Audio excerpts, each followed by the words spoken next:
7:01. Welcome to Monday Night Reading. We have a bunch of people coming in, but I'm going to get started right now. We have definitely, I think, some friends and family, possibly colleagues of the people reading tonight. And I see some familiar faces, top 3 book workshop current students and alums, as well as our author club members. Thank you for showing up in support of this community. So welcome everyone. Every first Monday of the month, we celebrate the remarkable work of our top 3 book workshop authors with readings from their upcoming books. I'm AJ Harper, and also joining me in leading this today is Laura Stone, and we are the teachers and coaches behind Top 3 Book Workshop.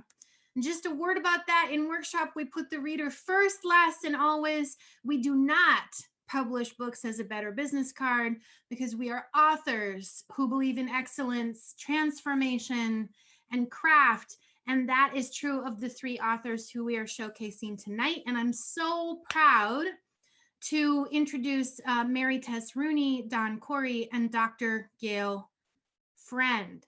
Each author will read an excerpt that I've asked them to share, and then we'll do a short Q&A after each excerpt. I hope that if you're here to support one author in particular, that you'll stay for the whole evening. We are out of here by 8 p.m., so it's not going to go on indefinitely. We're good about keeping things tight.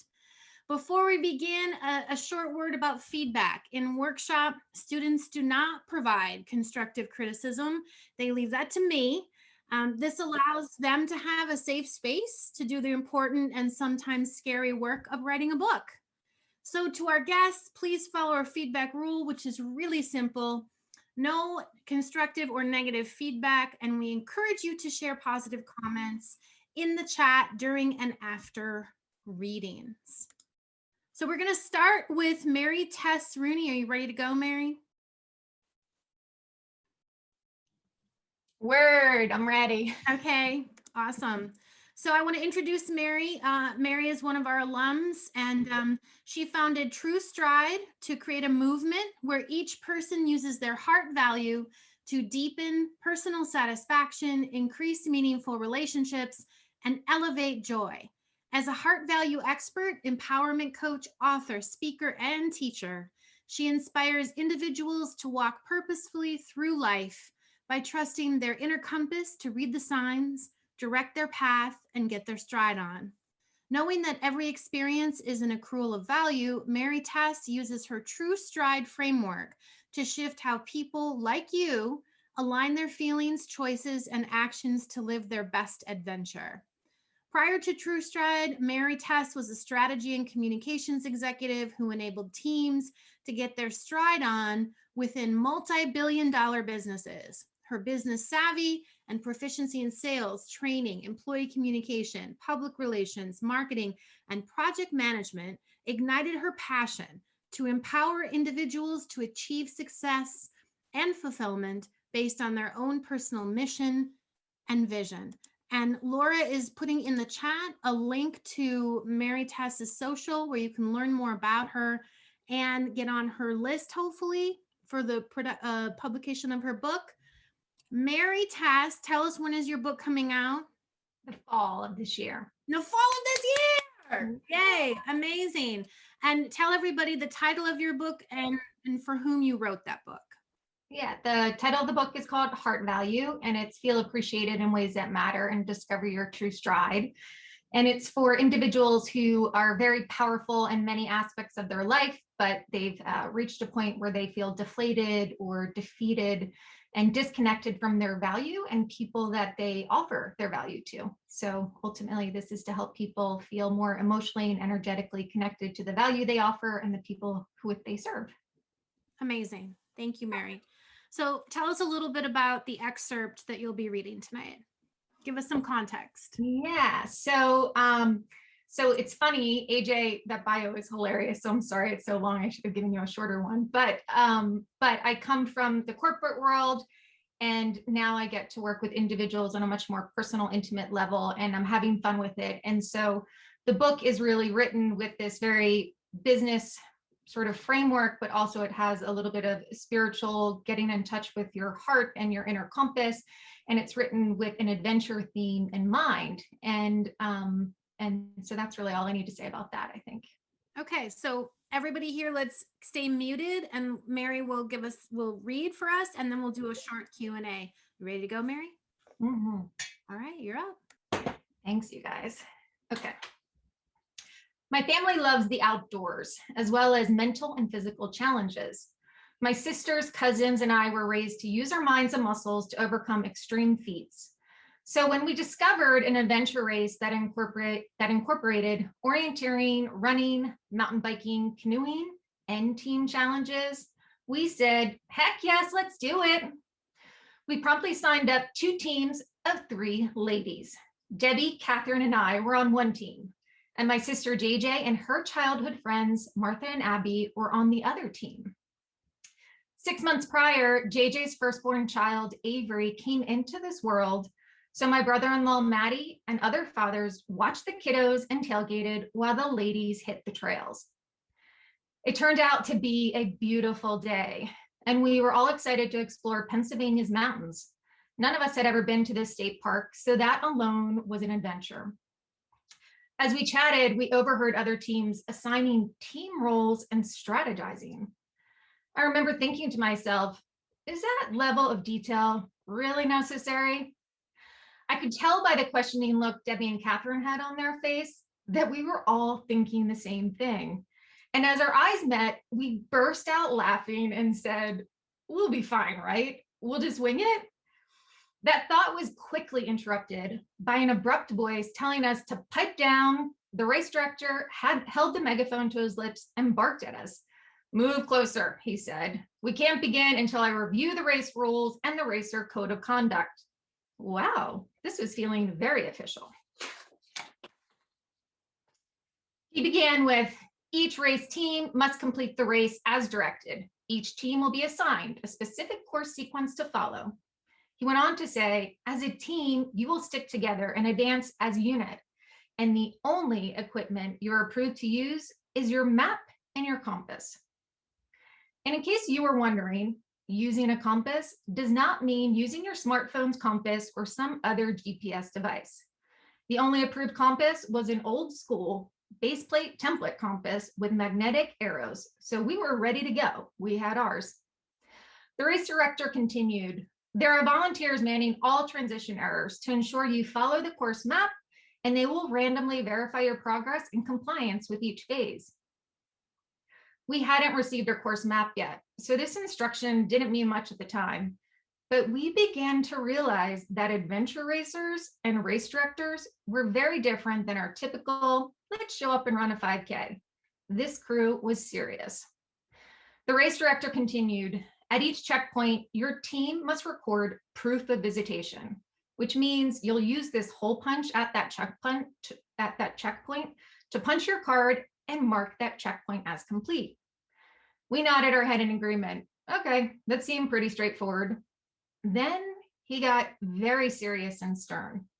His hands gestured towards the medical and search and rescue team standing by. Our top priorities for everyone today is to have fun and be safe. Again, have fun and be safe. Then he began to bark again.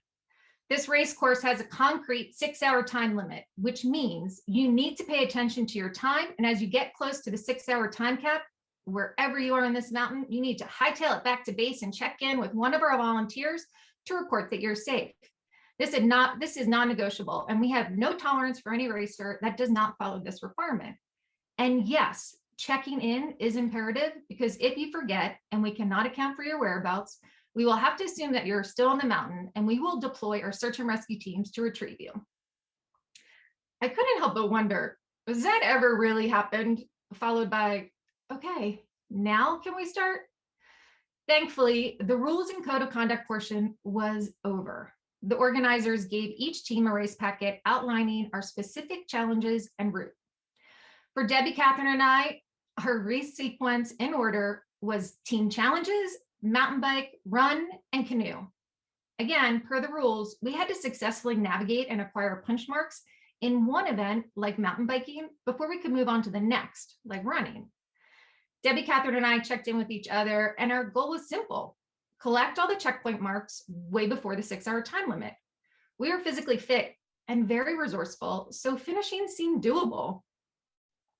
The team challenges were mentally and physically demanding, but not impossible. We scaled and descended a rope net like the Army uses for training. We walked across 2 high beams that veered out with increasing difficulty while pressing against each other's hands for balance and leverage because we were not allowed to touch the ground. We surfaced a ping pong ball that was lodged at the bottom of a 5-foot perforated PVC pipe. This was probably the most time-consuming challenge for us, but we got the ping pong to float to the top by plugging the pipe's holes with our hands, legs, whatever we had, as we filled the pipe with water. We successfully tackled a few other team challenges, all in lockstep, because we could not advance unless all team members completed the activity together. Our teamwork, hustle, and can-do spirit paid off. The race director's rules seemed easy, and we were on track to complete the entire adventure race well before that 6-hour time limit. Post-team challenges, we huddled and looked at the map before we set out on our mountain bikes. The remaining team events required orienteering skills, and we weren't even map readers. As we stared at the map, one of us asked the question on all of our minds: what's the deal with all those squiggly lines? Wait a second. They indicate steep inclines, you say, as they get closer together? Yikes, this whole map is tight squiggly lines. What were we thinking? This should have been our first clue to reassess our strategy, but we all still agreed. It'll take us longer than 6 hours. I hadn't learned to read the signs yet, so true to our play by the rules nature, we forged ahead. Consequently, what should have been a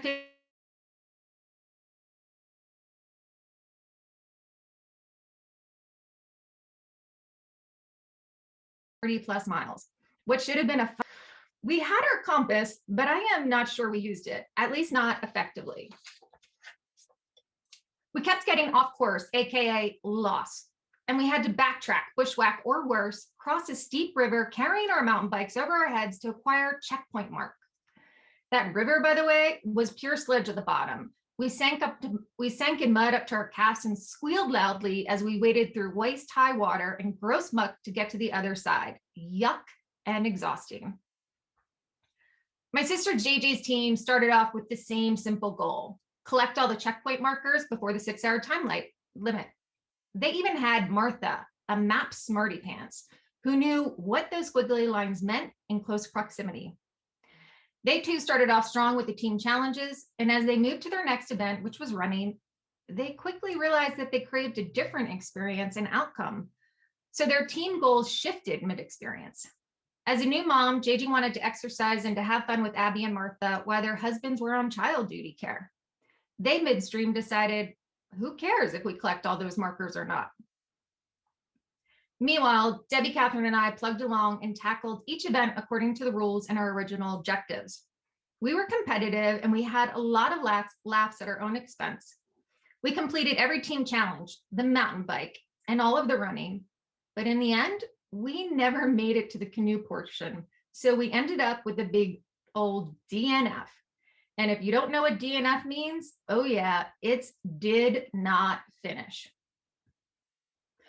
When we returned to our spectators and crew hanging out on the lawn with beers in tow, JJ, Abby, and Martha were completely relaxed. When I asked JJ when they finished, she casually said, "Oh, a while ago." Impressed, I said, "Oh my God, you guys are awesome. We had such a hard time orienteering and navigating the best route to collect all those checkpoint marks that we didn't even make it to the canoe."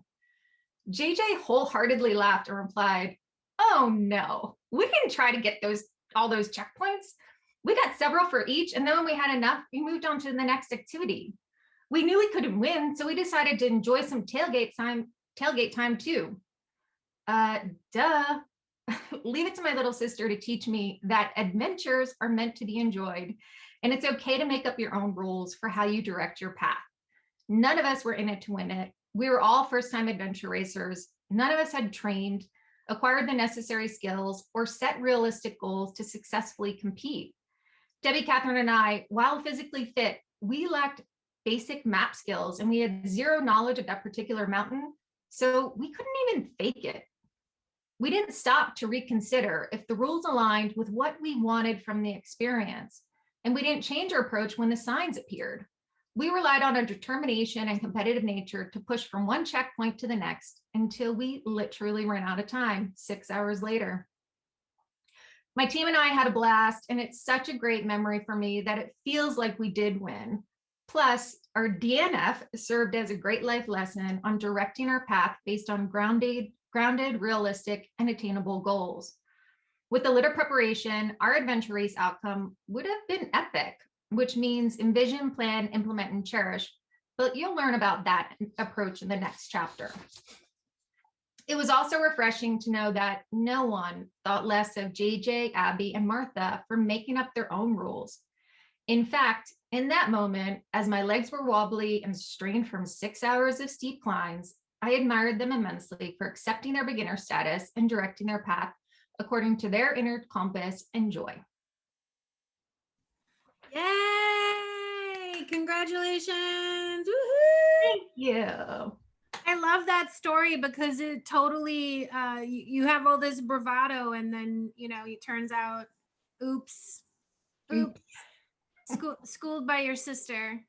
Tell me a little bit more about how you carried that lesson forward then, how that helped you when you made this big transition.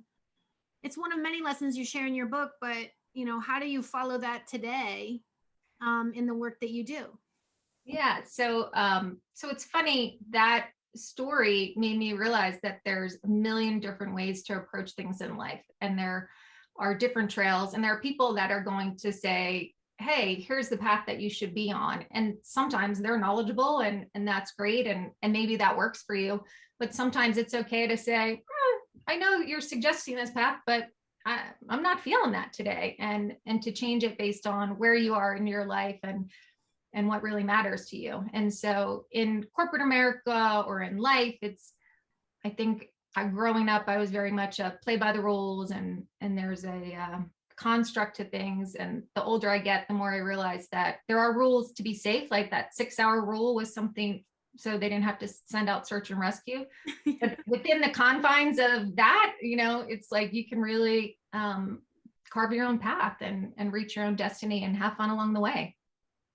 So can you tell, in workshop, we talk about a promise for readers. Can you share what your promise is for readers who pick up your book this fall?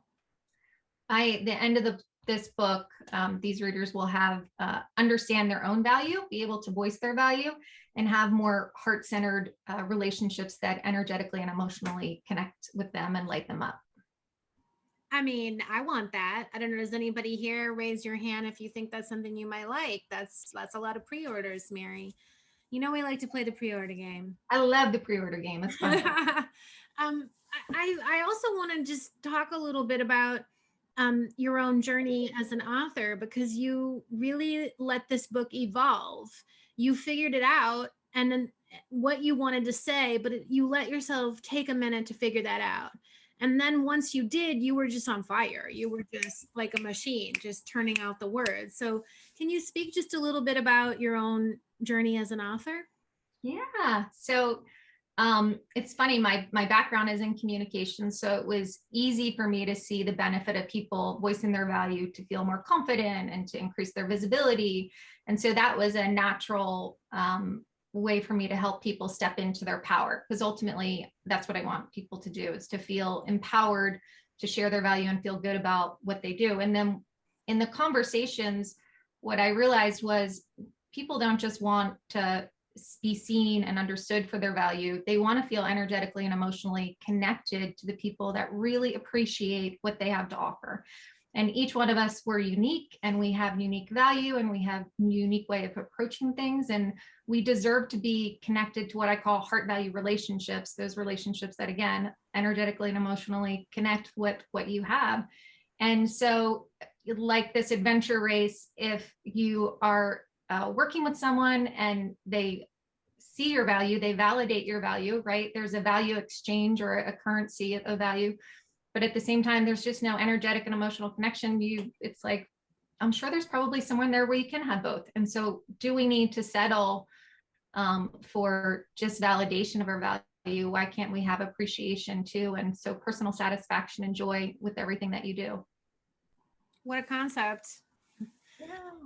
So, again, your book is out this fall, and how can people find out about it so they don't forget? How can they do you have a list going? What's the best way for them? I would love for them to listen to my podcast, which is Okay. True Stride, and it's all on all the different apps, and you can go to Mary Tess Rooney /listen in order to see which app you prefer, and then that way they'll get updates and they'll have more flavors of this content. I don't share exactly what's in the book, but the themes and the striders saying that we talk about are definitely in there.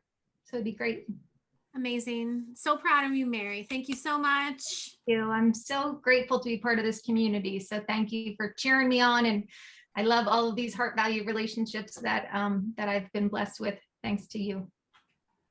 Thank you, Mary. And please, if you have something that you want to share with Mary about the excerpt and what's memorable for you, please put in the chat. We do save the chat for our authors, so it's a nice little keepsake if you have something you want to say to Mary. So next up we have Don Cory. You ready to go, Don? I am ready. Awesome. Looking dapper this evening. I'm going to share just a little bit about you from your bio. Don Cory coaches technology executives and business leaders who want to be more productive and profitable.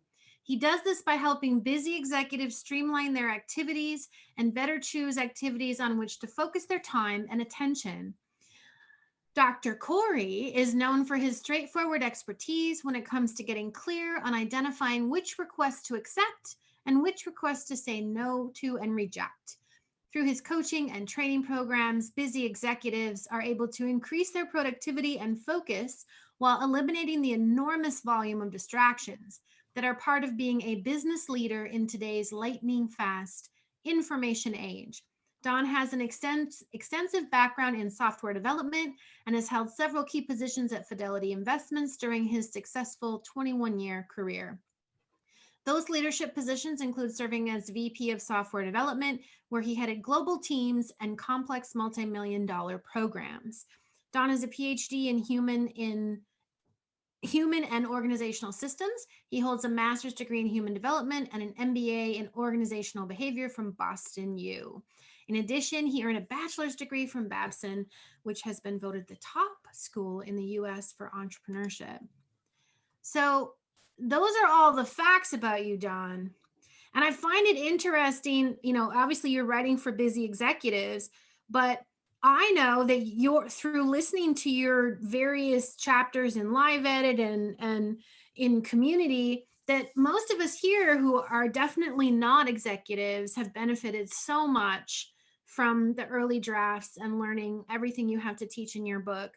So can you, and so will everybody here, whether or not you're an executive, I promise, this is really important stuff. So Don, can you give us the title of your book and when it will be available? Yes, the title of the book is When to Say Yes, the 5 Steps to Protect Your Time. And it will be available in September 2021, this year. Amazing. It's a big year for workshop authors. All right. And so can you just share just also as we talk about putting the reader first, for whom are you writing? We know business executives, but give us just a little bit more about for whom you're writing and what they're up against.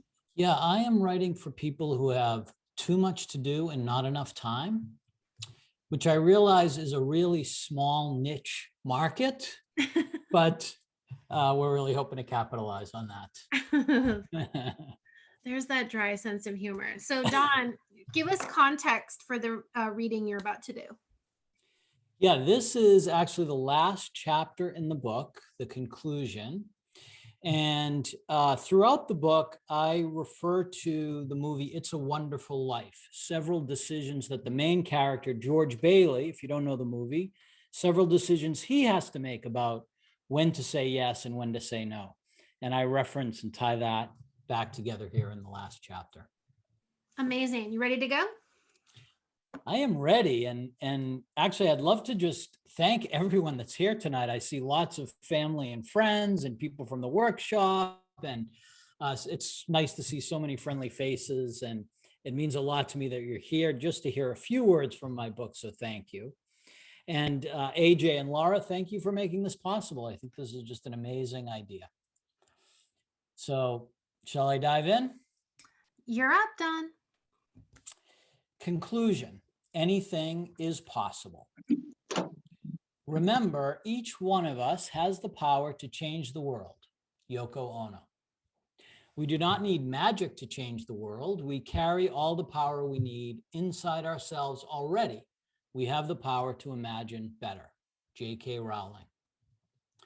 You have what it takes. You are strong enough. You are brave enough. You are capable enough. You are worthy enough. It's time to stop thinking otherwise and start believing in yourself, because no one else has the dreams you have. No one else sees the world exactly as you do, and no one else holds the same magic inside. It's time to start believing in the power of your dreams, my beautiful friend. Not next year, not next month, not tomorrow, but now. You are ready. You are enough. Nikki Banas. Larry Bird is arguably one of the top 10 basketball players of all time, and one of my favorites. Hey, I'm from Boston, and I grew up in the 80s when the Celtics won 3 championships, and the rivalry between the Lakers and the Celtics, between Magic and Bird, was at its peak. That rivalry, in some ways, catapulted the National Basketball Association into popularity. Bird is one of the most focused athletes that I have watched. He started playing basketball at age 13 to follow in his brother's footsteps, and he loved it. He knew he wanted to play professional basketball and worked at it. He's not the fastest guy on the court. In fact, somewhat clunky when it came to running up and down the court. His instincts, however, of where the ball would be, how to make the perfect shot or the perfect pass, were almost unrivaled. Early in his career, his agent, Bob Wolf, asked him to do a commercial. Bird felt that this would take his focus away from playing basketball, so he refused. His agent asked him again, this time for a lot more money, and again, Bird refused. A few months later, his agent asked him again, still escalating offers, and Larry said, Mr. Wolf, all I want to do is play basketball. Now, it's pretty clear, like many of the leaders that I spoke to, that consciously or subconsciously, Larry considered his roadmap, the requester, the request, and the priority of the request to reach that decision. Bird was uber successful in many ways, and these factors allowed him to maintain that focus. Later in his career, he did make some well-done, entertaining commercials, including one with Michael Jordan that aired during a Super Bowl. You now have a 5-step process to protect your time and a productivity toolkit that will allow you to be your most productive self. You are crystal clear about what should be on your action list and what needs to go. You have a much shorter list of commitments than when you started. You now have a systematic way to evaluate new requests for your time in email, in meetings, in person, and any other request medium for that matter. You know exactly when to say yes and when to say no. George Bailey ultimately arrived at a similar place in It's a Wonderful Life. At the end of the movie, the lesson is, if you have friends, you are successful. George always listened to his own voice when he was confronted with those tough choices: follow his dreams or serve his community. He stuck around to run the business when his father died. He stuck around when his brother decided not to take over the family business. He refused Potter's job offer to travel and make significantly more money. He refused the job from his friend Sam Wainwright to continue to serve his community. Although George didn't feel that successful, Clarence the Angel helped him connect the dots among all his successes, showing him how important he was to the culture of the community. George sees what the world would be like without him. He sees Potter take over Bedford Falls, now called Pottersville. Pottersville is a different kind of town than Bedford Falls, lined with casinos and nightclubs. George's real estate development, Bailey Park, does not exist. He sees his favorite bar owned by someone other than his friend Martini, and it is a much less friendly place. His brother dies as a young boy because George was not there to save him, never became a war hero, and therefore didn't save US troops on a transport. His uncle Billy ends up in a mental institution. The pharmacist serves a 20-year prison sentence for poisoning the boy, and Mary never marries. Strange, isn't it? Says Clarence the Angel. Each man's life touches so many other lives. When he isn't around, he leaves an awful hole, doesn't he? And when George sees the difference between a world with him and a world without him, he's overjoyed with the former.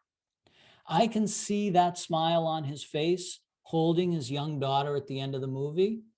Although it seemed like he was not following his roadmap throughout these decisions, I know what I'm going to do tomorrow and the next day and the day after that. I'm shaking the dust of this crummy little town off my feet. He actually was following what was important to him, his family and his community. He simply needed a bit of divine intervention to realize it.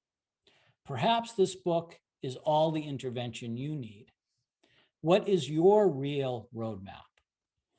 I know that changing the world is possible for you too. George changed the world. We know what the world would have looked like without him. It would have been a world run by Mr. Potter, a world of gambling and alcohol, and everyone crawling to a tyrant. Sometimes the world we want to change is the whole world, like Steve Jobs did or Jeff Bezos did. Sometimes the world we want to change is our own small part of the world, our company, our community, our family and friends. Maybe make that world a little better place because you are in it. George got a gift of seeing the world without him, and so did we. Changing the world may have seemed impossible when you started this book because you were busy. You had too much on your plate and you weren't serving any of your projects as effectively as possible. Now you have the room to do what is on your plate more effectively and at a higher level. You now are purposely productive. You can create the world you want and excel. Thank you. Yay, Don. Woohoo! Very well done. Love that. Love that close. That's so Thank powerful. Share with everyone, what is your promise to the readers who pick up your book? You know, as you kind of got the hint, we live in a world where everyone is busy. In fact, you know, one of the common responses I get to how are you these days is I'm busy. So the promise is to turn busy into purposely productive. I love that. And I'm a sucker for the George Bailey reference. And I love the way you've woven it throughout the entire book and then brought it home in that conclusion, which is an interpretation of the film's meaning that I'm not sure I ever thought about till I talked to you about it. That all of his decisions were in alignment with what actually mattered to him most of all. And I think that's so much of what I've learned from you in the book is about the power of making those type of decisions and exactly how to do that. Don, tell us a little bit about your author journey, especially now that you're coming to a close and you're in production, I believe. You're in copy edit on your book, so you're rounding the corner. Yes. Tell us about your journey. Well, you know, a year ago, I wouldn't have even considered myself an author. In fact, you may remember a discussion we had even more than a year ago, AJ, And I said, I'm not sure I want to write a book, or I really just want to have a book, which really means have someone else write it. I'll give you all the content, have someone else write it. But the journey, which in a COVID world, because I started writing this last January, and working on it every day keeps it front and center. So I can remember taking long walks in the summer, as you know, we're still, the world is mostly shut down, and during those walks, just having these ideas come about, well, gee, I really should talk about that or this. And in one of those walks was the It's a Wonderful Life aha moment, where I said, all these decisions make perfect sense in this context. So it's been quite a journey. And so, yes, now I do consider myself an author, and starting to think of the second book. What? This is news to me. It is? Oh, Yeah, I thought you I knew don't think that. you told me about a second book. Yeah, It's it's in the works. I don't have a promise yet, or but the ideas are percolating. I love that. I also love that we'll get to hear about it in workshop, hopefully, in sprints and before anybody else. We like our sneak peeks of all the creative things that everyone is working on. So Don, how can people purchase the book? So I don't know that you have buy link yet, but how can they connect with you to stay on top of it so they can order it when it's ready and available? The best way to do that is to get on my email list. And I think Laura has the link. Yes, there it is. Ask and you shall receive. Just click on that link. It will prompt you for your email address, and you'll get all the scoop, the inside scoop, the upcoming information, when the pre-orders are available, all of that. The book cover is not designed yet, so that's going to be coming soon. You get to be part of that process.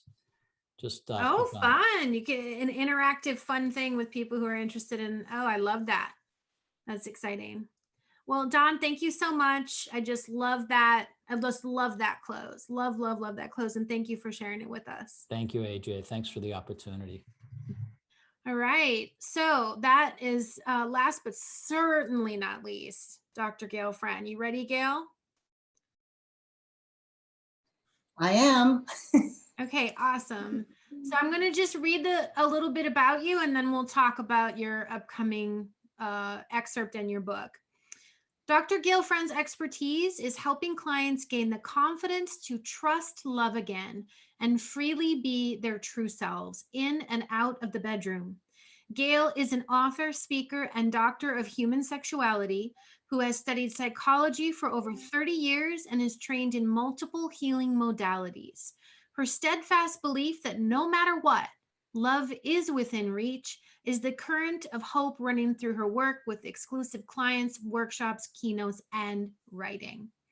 Gayle knows what it takes to create an extraordinary relationship.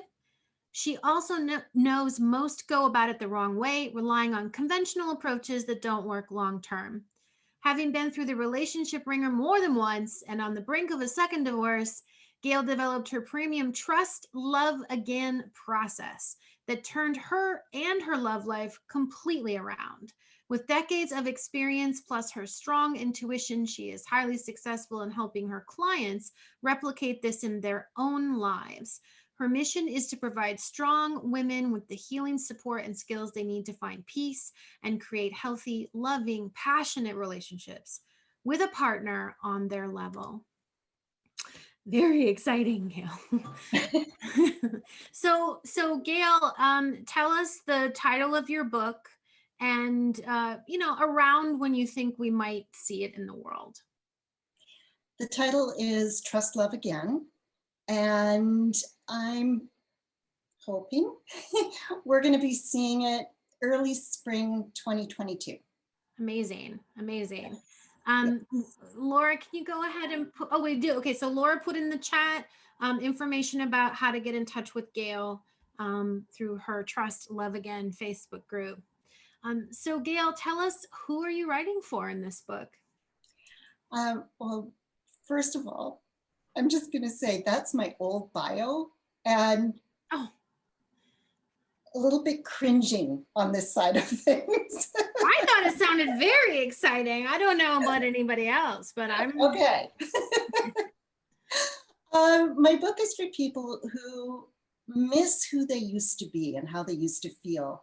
They've become disillusioned, but they want a loving relationship with great sex.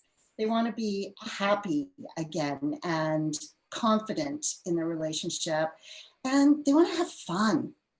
So this is who it's for. That's amazing. Anybody here know anybody, maybe not you, maybe someone else, pre-orders? Yeah. Okay, Gayle, tell us the context for this excerpt.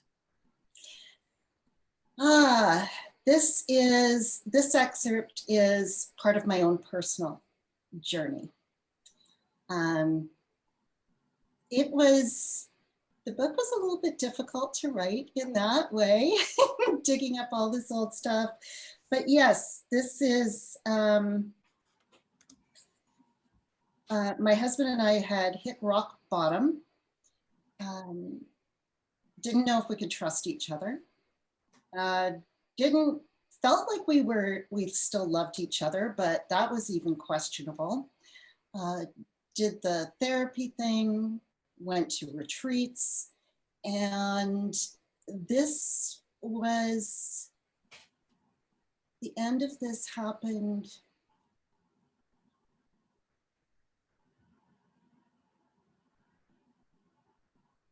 gosh, I don't even remember. Okay, just it happened after the retreats, after the process, after the work.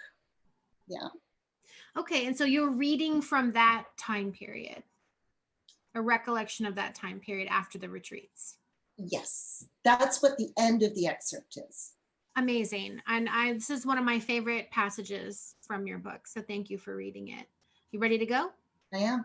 All right, here is Dr. Gayle Friend. In the heady newness of a relationship, your heart flutters. You feel butterflies in your tummy, and for the life of you, you can't stop grinning.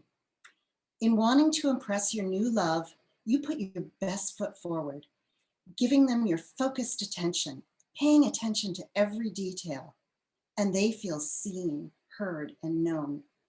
You see perfection in the other person, and in turn, you feel something similar to perfection within yourself.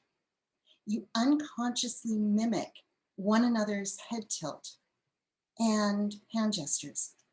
You feel compelled to reach out and gently touch their arm. You gaze into their eyes, laugh at their lame jokes, genuinely finding them funny. You run your hand through your hair and lean toward this fascinating person before you. This is part of the mating call of humans, but it takes time to really get to know someone. At the beginning stage of a relationship, you don't fall in love with the other person so much as the way you feel when you're with them, or even when you're thinking about them. This exciting and sexy over the moon, can't think of anything else but this amazing person, it eventually eases into familiarity with more time spent together. As you come down from the exhilarating high, this being of perfection starts to annoy you with those lame jokes, and you don't remember giggling at them. Irritating habits that drive you nuts show up with increasing frequency. This is when we complain that our partner has started to show their true colors, and they're not the prettiest crayon in the box. How you each present yourselves at the beginning wasn't a lie. It was both of you showing up as your true selves, void of hurts and insecurities of the past. I used to look to Daryl to complete me, but all it did was add pressure for him to perform. And it was a great cop-out for me. When I put my happiness and ultimate fulfillment on his shoulders, I was relying on something outside of myself to make me feel complete. Ultimately, it was a futile effort because I still missed me no matter what he did or didn't do. A friend once cautioned me against proclaiming to the world, "You complete me." pardon me, a friend once cautioned me against proclaiming to the world that "you complete me" is bullshit. I'd think twice about telling people that, she said. They love the romantic feeling of being completed. Of course we do, but it's rhetoric that limits the flow of true love that comes from within. Understand that when things are good in your love life, that sense of completeness you feel is because you are connecting with the love inside of yourself and enhancing one another. But when you look to anyone else to complete you, it absolves you of any responsibility for your own wholeness and joy. You're asking them to fill a void in you that only you can fill long term. When the honeymoon phase is over, you are still you with the same incomplete feeling as before, putting the onus on your partner to shape up. Hollywood got it wrong with "You Complete Me," but they got it right in As Good as It Gets when Jack Nicholson compliments Helen Hunt by saying, "You make me want to be a better man." This is the true starting point. When you want to be a better person, the true, authentic you, that's when life and love get really interesting. There's a reason our bodies and our brains are designed to pump out bliss-inducing chemicals and hormones when we're first attracted to someone. It's not a cruel joke blinding us to the shortcomings of the other person that will eventually come to light when we're deep into the relationship. It's a deliberate plan to help us get out of our own way so we can enjoy the experience of our true self and share our authenticity with another. The flaw in this plan is that we attribute our sense of euphoria to the new partner, when in reality, love is always there within you. Whenever you feel inspired, creative, passionate, you are connecting to your true self. And when you are in the company of someone you love and feel love within yourself, it gives you the freedom to be your true self. You just need to know how to trust so you can get there. In the desire to be a better version of yourself, you start the journey to become fully you. The one you first presented to your partner before they started driving you crazy, but even better than before. When you fill that void within yourself, you are whole. And together with your partner, you can elevate your experience of love to a level you've never known before. Now you're bringing out the best in yourself and enhancing the best in each other instead of striving to feel completed and fulfilled. The first notes of true happiness. The weeks and months that followed the retreat were a mixed bag of thoughts and emotions.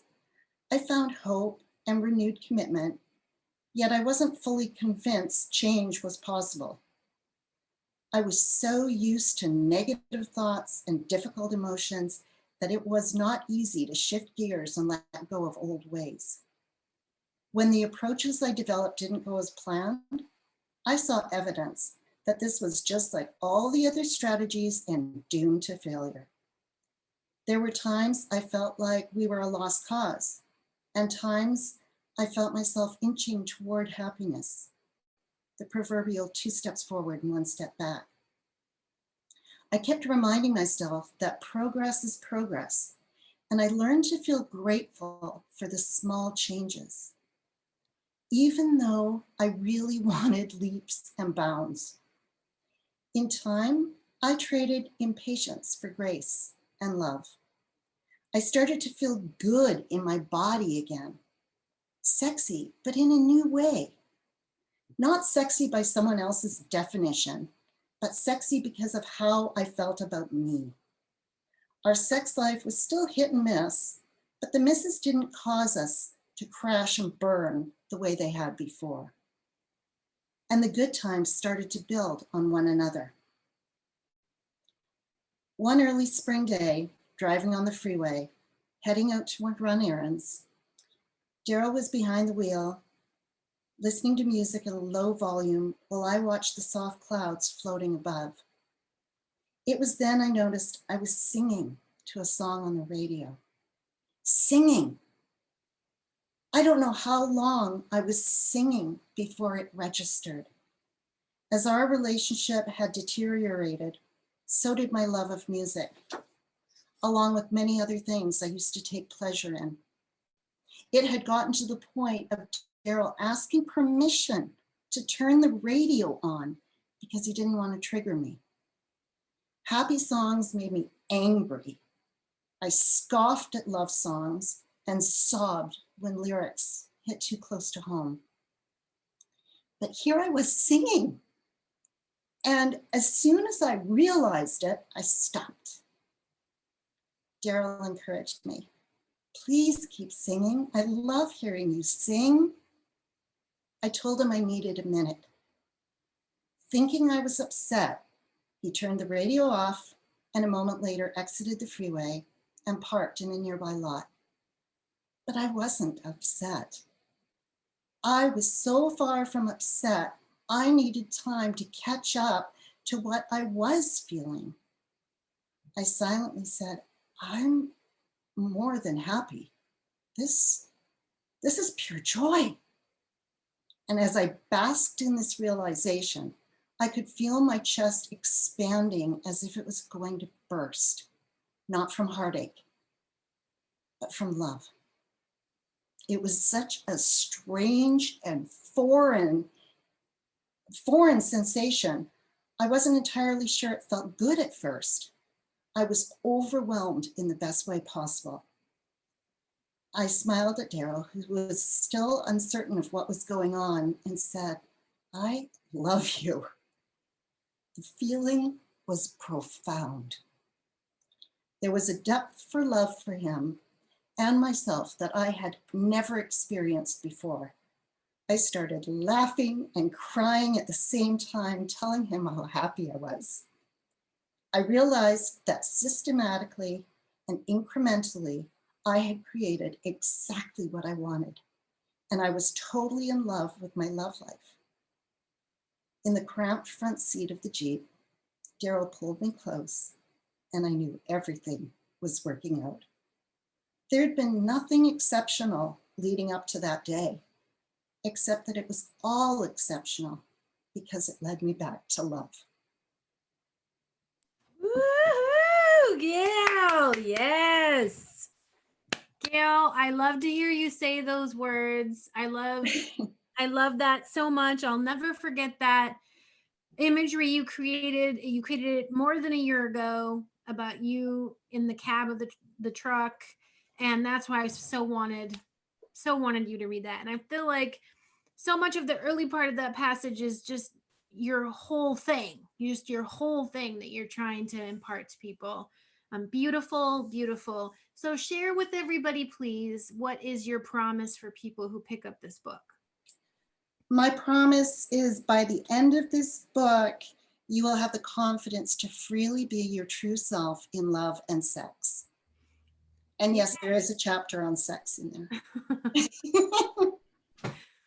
I'm so incredibly proud of you, Gayle, and you have had a journey with this book, and you were in my beta class, and you have allowed yourself the time to figure out exactly how you want this to go, and you even allowed yourself the chance to put a pause and course correct and make sure that you were absolutely giving the best for your reader, which I so admire.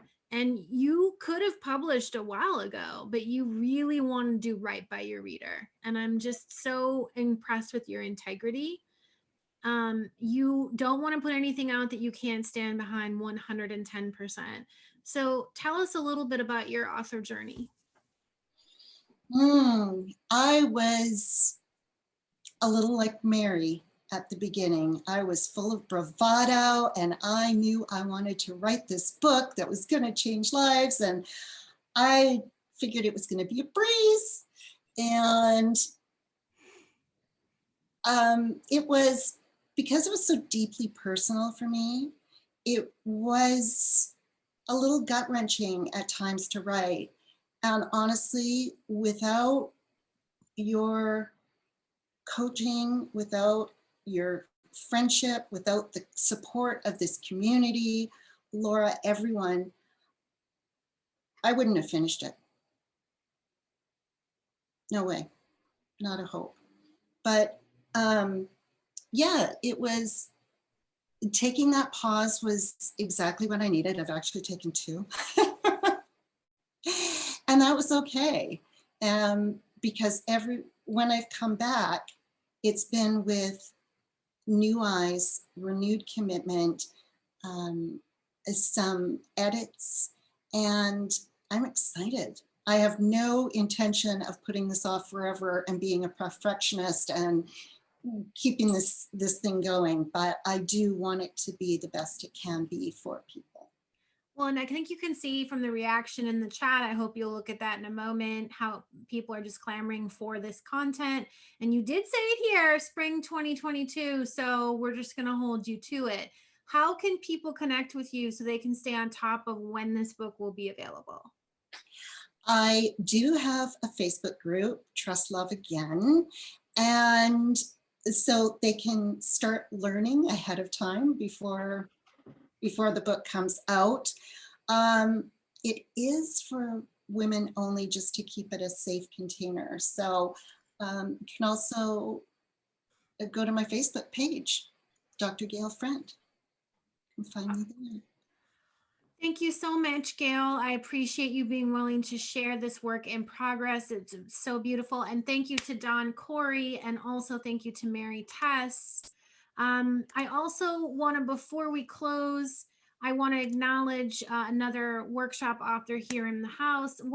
She just left the room, Suzanne, and I want to give you a link to her book is coming out in May, and I just want to give everybody a chance to that link. And then Tatiana, who is here, whose book is coming out really, really soon, March 16th. We've got a link for her book there in the chat as well. And thank you so much for showing up for your fellow authors. Thank you so much for joining us for Monday Night Readings. If you'd like to be notified about the next one, you can sign up for the mailing list at ajharper.com. And next month, April 5th, we have Marielle, Sue Barber, and Indrani Garadia. So that's going to be an amazing night. Thank you so much. Have a wonderful rest of your evening, and we'll see you next month. Bye, Thanks, everyone. everybody.